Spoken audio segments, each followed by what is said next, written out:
Growth is a game where you play as a green-fingered terraformer, if you will, busy cultivating the world around you, turning it from a fog of war hexagonal grid into a luscious, vibrant collection of colourful habitats by moving the animals inside them around to grow and develop the world around you. Growth describes itself as a hex grid-based soft strategy game, and I've never heard the term soft strategy before, but it's actually a really good description of this game because it reminds me a little bit of the early stages of a civilization game where you're busy trying to work out your bearings and where you are in the world and taking over land, but doing it in a way that doesn't disperse all of your troops and leave you vulnerable and potentially with nowhere else to go. If you think about that type of gameplay and then apply it to a cosy nature and animal-filled theme, Growth isn't too far off that, and that's why it's very enjoyable and a really nice, chill, but quite tricky at times, game to get through and see the end of. At the beginning of a game of Growth, you'll start off with a forest area, and inside that forest will be a couple of animals. You'll have some deer and some boar, and they go at like different lengths across land. You'll see at the edge of the fog of war there'll be some indicators of some other shades of colour, and this gives you indicators of where potentially to go to next.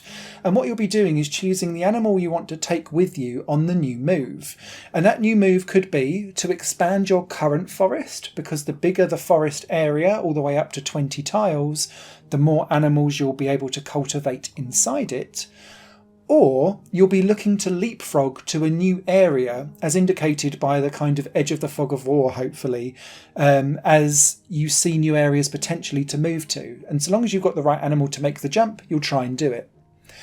This means that every move counts, because you can't just do shots in the dark, and if you do and you're successful, you're very, very lucky, because everything is randomly generated every time that you play, and there'll be lots of obstacles in the way, and that affects the different types of animals that you want to move with. Anything green relates to forest, but the animals inside it can only go across land. Queen bees are yellow, and they're quite handy because they can cross over water where forest animals can't. Mountain goats are purple. They can cross over mountains where bees and forestry animals can't. And they also can travel quite a long distance to get across mountain ranges too. So they're quite good for joining up other things quite nicely. And ducks are the same, but they do that over water. But they also leave water where they stand as well. So you just kind of have to work out exactly how you're going to position them all in.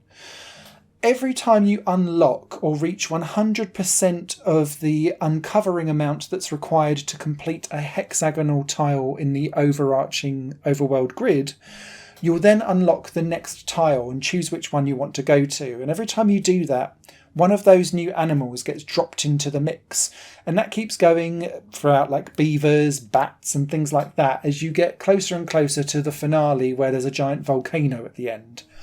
Getting there requires an awful lot of luck and skill, mainly skill, but RNG does play a part in this game because sometimes you can just get a really finicky world where you've come at it just through the fog of war at the wrong side of a mountain range and you just don't have any goats, for example.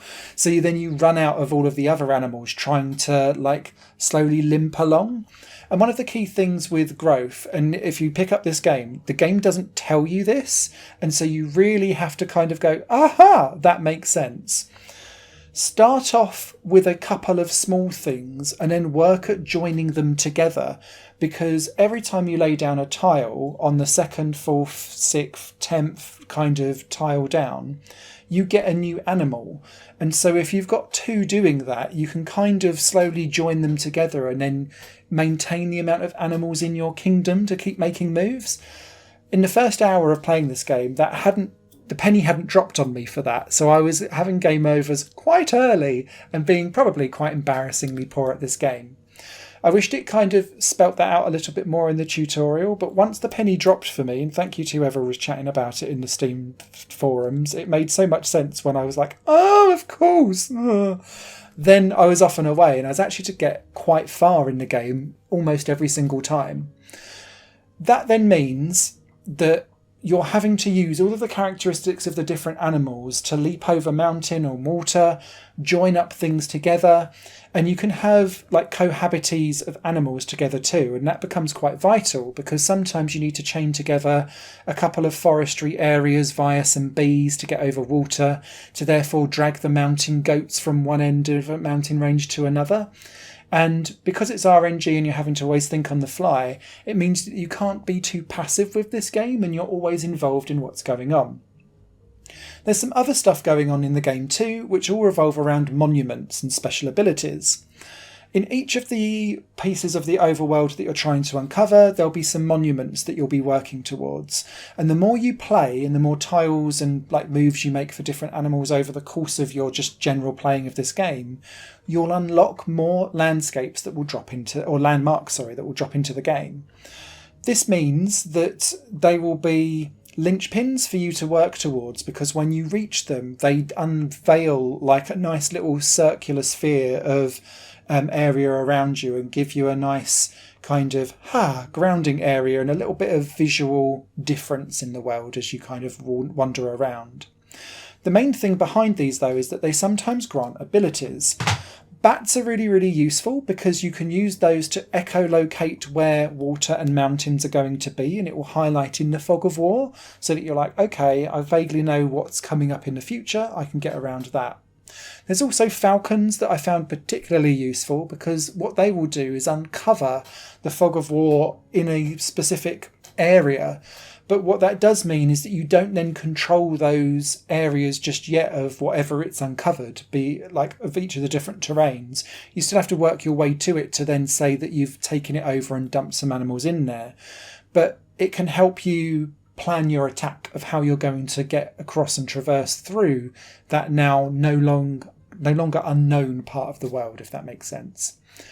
All of this combines together to be an absolutely really riveting experience. And initially, particularly when I didn't get that whole start off with two separate and then join them together and then like expand out, I hadn't clicked on that. I wasn't really enjoying this game particularly. And then as soon as I got into that mindset, the game really opened up and was really enjoyable. And actually, I've come away from this quite glowing and finding it a really great 30 to 40 minute strategy game that will make you think, but comes across cozy enough that it's approachable because there's just some simple rules and it doesn't mix them up too much. It delivers exactly like a concise, short, soft strategy game, and that's why I think soft strategy really works well as a good little tagline for this title.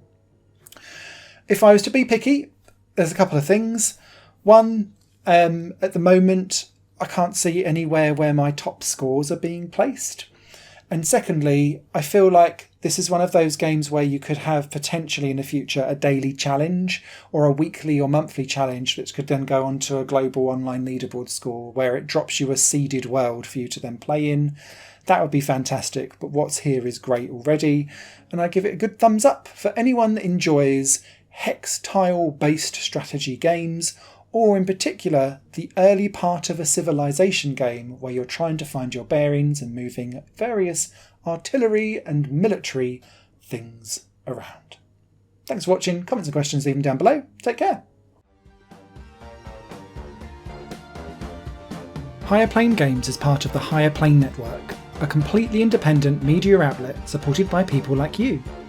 The goal is to create the best possible content that cultivates a richer indie scene for games as well as music and entertainment. To find out more and to get involved, visit patreon.com/higherplane-network. Your support makes all the difference, and in return you'll gain access to bonus content and downloads. Thank you for watching.